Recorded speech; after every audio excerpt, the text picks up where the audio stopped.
வணக்கம். ஜவைஜட் from Javadupatti Pudur. Power writer அப்படிங்கிற YouTube channel மூலமாக உங்களை மீண்டும் சந்திப்பு ரொம்ப மற்ற மகிழ்ச்சி. அத்தோட எங்கள் சேனலை சப்ஸ்கிரைப் பண்ணுங்கள், பெல் பட்டன் அழுத்த மறந்துடாதீங்க. அத்தோட எல்லாத்துக்கும் ஷேர் பண்ணுங்கள். பொதுவாக ஒரு வியாபார பொருளாகட்டும், ஒரு நல்ல ஒரு செய்தியாகட்டும், அற்புதமான ஒரு கருத்தாகட்டும், சினிமா மூலமாக அதை நாம் விளம்பரப்படுத்தும் போது, அதை தெரியப்படுத்தும் போது கட்டாயமாக மக்களோட மனசில் ரீச் ஆகும். சில பேர் காசு கொடுத்து அதை விளம்பரமாக வெளிப்படுத்துவார்கள். பெரும்பாலும் சினிமா அப்படிங்கிறது ரொம்ப மக்கள்கிட்ட ரீச் ஆகிடும். அந்த அளவுக்கு அதை மக்கள் இன்னைக்கு எதிர்பார்ப்பு தரமாக தான் இருந்துட்டு இருக்காங்க. அதில் ஏதாவது சொல்கிறாங்களா, அதன் மூலமாக நம் வாழ்க்கைக்கு ஏதாவது ஒரு கருத்து கிடைக்கிறதா, ஒரு வழிகாட்டியாக ஒரு செயல்பாடு இருக்குமா அப்படிங்கிறது பலவிதமான ஒரு படத்தின் மூலமாக நாம் கண்டுகொண்ட ஒரு விஷயம். ஒரு நடிகர் ஒரு விஷயத்தை சொல்லிட்டான்னு வைங்களா, உடனுக்குடனே அது ரீச் ஆகிடும். அதில் குறிப்பாக நடிகையெல்லாம் சொல்ல வேண்டிய அவசியமே இல்லை. அவங்க ஒரு சேலை கட்டினாங்க அப்படின்னா உடனே அந்த சேலை கடையில் இருக்குதான்னு சொல்லிட்டு நம்ம பெண்கள் என்ன பண்ணுவாங்க, உடனே போய் கேட்பாங்க. அந்த அளவுக்கு அந்த சினிமாவுக்கு மிகப்பெரிய ஒரு மகத்துவம் உண்டு. அதன் அடிப்படையில் இந்த ஒரு காலகட்டத்தில் குறிப்பாக இந்த 2-3 வருஷமாக ரொம்ப அதிகமாக இருக்குது. என்னென்னு கேட்டிங்கன்னா, தமிழ் சினிமாவில் ஆங்கில தலைப்புகள். ஆமாம், நம்ம ஹிந்தியை எதிர்த்துக்கிட்டு இருக்கோம், அதில் எந்த ஒரு மாற்றமும் இல்லை. அது 1967 இருக்குது தமிழகத்தில். ஆனால் வருங்காலத்தில் கூட ஆண்டு கொண்டு இருக்கிற இந்த பாஜக அரசு ஹிந்தியை சமஸ்கிருதத்தை திணித்தார்கள். அதற்கும் இன்றைக்கு இருக்கக்கூடிய தமிழக அரசு எதிர்ப்பு பண்ணிட்டு தான் இருக்கிறாங்க. அதில் மாற்று கருத்தே இல்லை.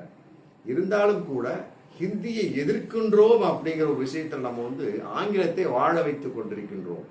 அதுவும் அந்நிய மொழி தான். இருந்தாலும் அதை நம்மை விட்டு பிரிக்க முடியாத ஒரு மொழி. அது ஒரு வியாபார மொழியாக, மற்றபடி ஒரு கண்டுபிடிப்பின் வெளிப்பாடான ஒரு மொழியாக அப்படி ஆகிப்போச்சு. ஹிந்தி அப்படி அல்ல. அது இந்தியாவில் இருந்து கொண்டிருக்கக்கூடிய ஒரு மொழியாக இருந்தாலுமே கூட அதை எதிர்க்கும் நான் வெளி உலக மொழியான ஆங்கிலத்தை நாம் ஆதரித்து கொண்டிருக்கிறோம் என்பது உண்மையிலே அதுவும் வருத்தப்படக்கூடிய விஷயம்தான். இருந்தாலுமே முடியாத பட்சத்துக்கு நம்முடைய தாய்மொழியை நாம் வாழ வைக்கணும் இல்லையா? அதன் அடிப்படையில் சினிமா அப்படிங்கிற விஷயத்தில் பார்க்குறப்ப இந்த ஒரு 2-3 வருஷமாகவே டைட்டில்ஸ் பார்க்கக்கூடிய சமயத்தில் கட்டாயமாக எல்லாமே ஆங்கில தலைப்புள்ளாக தான் இருந்துட்டு இருக்கு. குறிப்பாக இந்த சும்மா அப்படிங்கிற ஒரு படம், மற்றபடி இப்போ சமீபத்தில் டூரிஸ்ட் ஃபேமிலி அப்படிங்கிற ஒரு படம், மற்றபடி இப்போ தக் லைஃப் அப்படிங்கிற ஒரு படம், மணிரத்னம் இயக்கிய ஒரு படம்.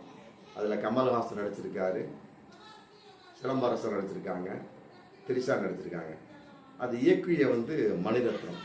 அவர்கிட்ட கேள்வி கேட்குறாங்க, என்ன சார் வர வர தமிழ் பட டைட்டிலில் ஆங்கில ஆதிக்கம் அதிகமாகி கொண்டே வருகிறது அப்படின்னு ஒரு நிருபர் கேட்கக்கூடிய சமயத்தில் அவர் பொதுவான ஒரு கருத்தாகவும் தனக்கு நிலையான ஒரு கருத்தை ரொம்ப தெளிவாக சொல்லியிருக்காரு. அதாவது இது வரைக்கும் என்னுடைய டைட்டிலில் ஆங்கிலம் அதிகமாக இருந்தது கிடையாது, தமிழ் தான் இருந்தது.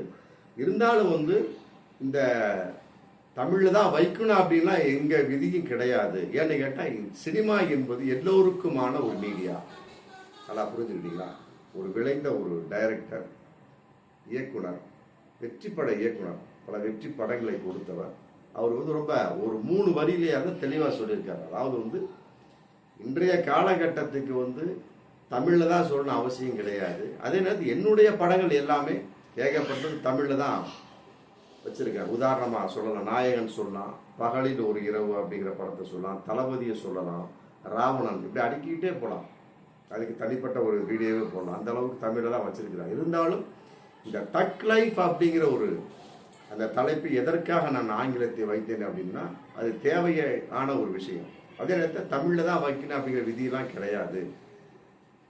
அதே நேரத்தில் இந்த சினிமா அப்படிங்கிற ஒரு மீடியா எல்லாத்துக்கும் உலக அளவுக்கு பொதுவான ஒரு மீடியா. அதனால் இது ஏதோ ஒரு வகையில் சென்ட் ஆகணும் அப்படிங்கிறனால நான் டக் லைஃப் அப்படிங்கிறது ஆங்கிலத்தில் வச்சேன் அப்படின்னு கூட ரொம்ப தெளிவாக ஓப்பனாகவே மறைமுகமாக சொல்லப்பட்டால் அவருடைய வார்த்தையில் நான் புரிந்து கொள்ளக்கூடிய விஷயம் தேவை, அதனால் வச்சேன் அப்படிங்கிற மாதிரி சொல்லியிருக்காரு. உண்மையில இந்த அடிப்படையில் எல்லோருமே வச்சுட்டு இருக்கிறாங்க. இன்னைக்கு டூரிஸ்ட் ஃபேமிலி அப்படிங்கிற அற்புதமான ஒரு படம். எந்த செலவும் இல்லாமல் இன்னைக்கு உலகளாவி 75 கோடிக்கு மேலே சம்பாதித்த ஒரு படம். சுகுமார், இவர் சசிகுமார் படத்திலே அதிகமாக சம்பாதித்து அவருக்கு பெயரை வாங்கி கொடுத்த படம் எது அப்படின்னா சசிகுமார், சிம்ரன், யோகி பாபு நடித்த இந்த டூரிஸ்ட் ஃபேமிலி தான்.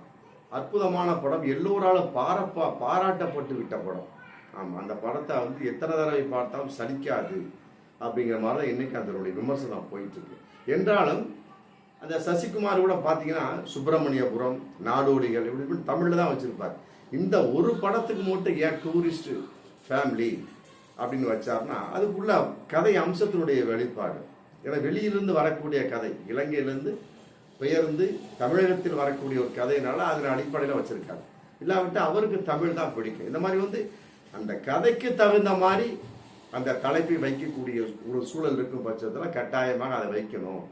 இல்லாவிட்டால் நம் மிகப்பெரிய ஒரு தோல்வியை சந்திக்க வேண்டியது வரும் அப்படிங்கிறதான் வந்து சசிகுமாரனுடைய வெளிப்பாடும் மற்றபடி இயக்குனர் மணிரத்னத்தின் வெளிப்பாடும் நமக்கு கட்டாயமாக சொல்லுது. ஏன்னா சசிகுமார் வந்து நேற்று வந்தவர், மணிரத்னம் அப்படி அல்ல, பழமையான நபர். அவர் பார்க்காத தலைப்புகளே கிடையாது. இரண்டையும் ஒப்பிட்டு பார்க்கக்கூடிய சமயத்தில் நமக்கு விஷயம் என்ன அப்படின்னா ஆங்கிலத்தில் தமிழ் சினிமாக்களின் தலைப்பு அதான் மெயின். அப்போ வந்து எதனாக இருந்தாலுமே சரி நமக்கு தேவைப்படக்கூடிய ஒரு சமயத்தில் கட்டாயமாக நான் எப்படிப்பட்ட தலைப்பு வைக்கலாம். பார்த்தீங்கன்னா யூடியூப்லாம் பார்த்தீங்கன்னா கூட கம்ப்ளீட் ஏகதேசம் முதலெல்லாம் வந்து தமிழில் தான் போட்டுட்டு இருந்தாங்க. ஆமாம், டைட்டில்ஸ் தான் போடுவாங்க.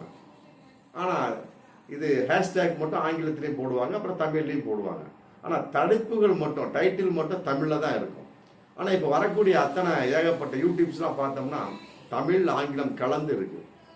ஏன்னு கேட்டால் சில நண்பர்களே சொல்கிறாங்க, இல்லை சார் ஹேஷ்டேக் போடுறோம், அதே நேரத்தில் இது வந்து உலகளாவிய ஒரு விஷயம், இதுவும் மீடியா தான், சின்ன ஸ்மால் மீடியா. அதனால் வந்து இது நம்ம சப்ஜெக்ட் பண்ணக்கூடிய சமயத்தில் நம்ம ஒரு மொழியை மட்டுமே போடக்கூடிய சமயத்தில் அது எழுபடாது.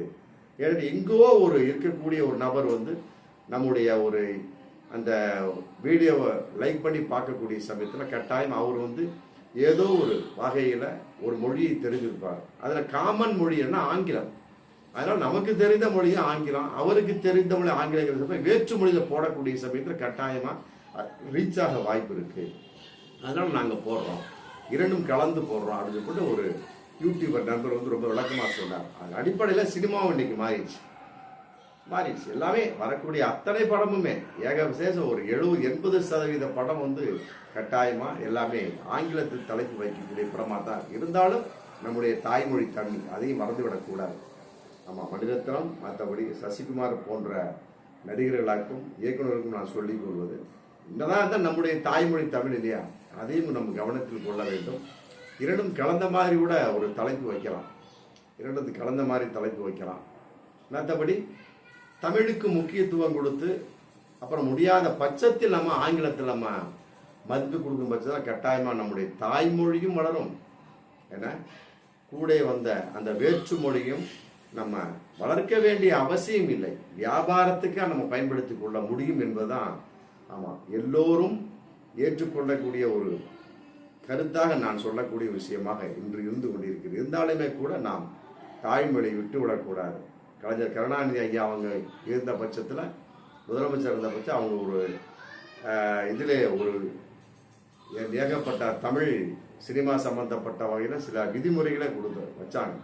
தமிழில் தலைப்பு வச்சிங்கன்னா இந்த மாதிரி உங்களுக்கு வரி விலக்கு உண்டு அப்படிலாம் சொன்னாங்க. அந்த மாதிரி விதிமுறைகள்லாம் ஏன் காணாமல் போய்விட்டது அப்படிங்கிறது உண்மையிலே வருத்தத்துக்குரிய விஷயமாக இருந்தாலும் நாம் தாய்மொழியை காப்போம், மற்றபடி வேற்று மொழியை நாம் பயன்படுத்தி கொள்வோம் என்பதுதான் வந்து இன்றைய கருத்தாக இருந்து கொண்டிருக்கிறது. அதை நாம் பின்பற்றக்கூடிய சமயத்தில் நாமும் வாழ முடியும், நம் தமிழ் மொழியான தாய்மொழியான தமிழையும் நாம் வாழ வைக்க முடியும் என்பதுதான் நிதர்சனமான ஒன்று. பார்ப்போம் மீண்டும் அடுத்த வீடியோ. நன்றி.